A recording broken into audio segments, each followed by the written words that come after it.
துறை மாண்புமிகு அமைச்சர் வீட்டில் எடுத்துக்கிட்டாங்கன்னா அதற்குள்ளார அது பன்னீர்செல்வத்துக்கு ஆதரவு கொடுத்த டிவிக்கு கொடுத்து அபிஷியலா ரிலீஸ் பண்ணாம ஒரு நேரத்தில் நீங்க கேட்டீங்கன்னா நான் என்ன பதில் சொல்றேன்? அதை போய் நீங்க பெருசா கேட்கறது தான் எங்களுக்கு வருத்தமா இருக்கு. பார்த்து ஏதோ ஒரு டாக்குமெண்ட் ஒரு டிவியில விடுறாங்கிறதுக்காக அதை போய் நம்ம பெருசா எடுத்துக்கிறதா நான் நினைக்கிறேன். இதெல்லாம் என்ன உள்நோக்கங்கிறது எனக்கு தெரியும். இதெல்லாம் நாங்க ரொம்ப வருஷமா 34 வயசுல இருந்து இதெல்லாம் பார்த்துட்டு இருக்கோம். அதனால இதுக்கெல்லாம் பயப்பட அரசியலுக்கு வந்துட்டோம், பொது வாழ்க்கைக்கு வந்துட்டோம். ஒரு மாபெரும் இயக்கத்துல தொண்டராக இருக்கிற வாய்ப்பு, அந்த தொண்டர்களை வழிநடத்துற வாய்ப்பு வரப்ப எதிரிகள், சூழ்ச்சிக்காரர்கள், சதிகாரர்கள், கையாளாகாதவர்கள் இதெல்லாம் செய்வாங்க. அதெல்லாம் நம்ம பெருசா இருக்கக்கூடாது. அதனால இது ஒரு பெரிய விஷயமே இல்லை. இதுக்கு நாங்க பயப்பட போறது இல்லை. இந்த மாதிரி இதெல்லாம் அம்மா எங்களுக்கு இதுக்கெல்லாம் பயிற்சியை கொடுத்திருக்காங்க. இதெல்லாம் இதை கண்டுலாம் பயப்பட மாட்டோம்.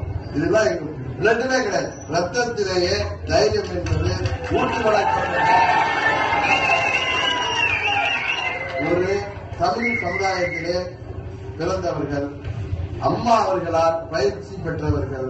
அதனால இதை கண்டெல்லாம் நாங்க பயப்பட போறதே இல்லை. என்னதான் வழக்கம் பார்த்துக்கோம், என்னதான் நடக்கும் நடக்கிறது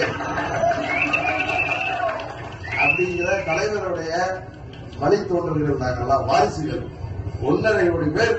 இதுக்கு மேல ஒரு ஆதரவோ ஒரு பலமோ எங்களுக்கு தேவையில்லை. அதனால இதை பத்திலாம் நாங்க யாருமே கேர் பண்ணல. எங்க ஆளுங்க இந்த மாதிரி வர வர இன்னும் ஸ்பீட் ஆகிட்டு இருக்காங்க. இது ஒரு புண்ணிய பூமின்னு தான் சொல்லுவேன். ஏன்னா அம்மா அவர்களை வெற்றி பெற செய்த புண்ணிய பூமியில நான் வேட்பாளர் அளிக்கிறதே எனக்கு பெரிய பதவி.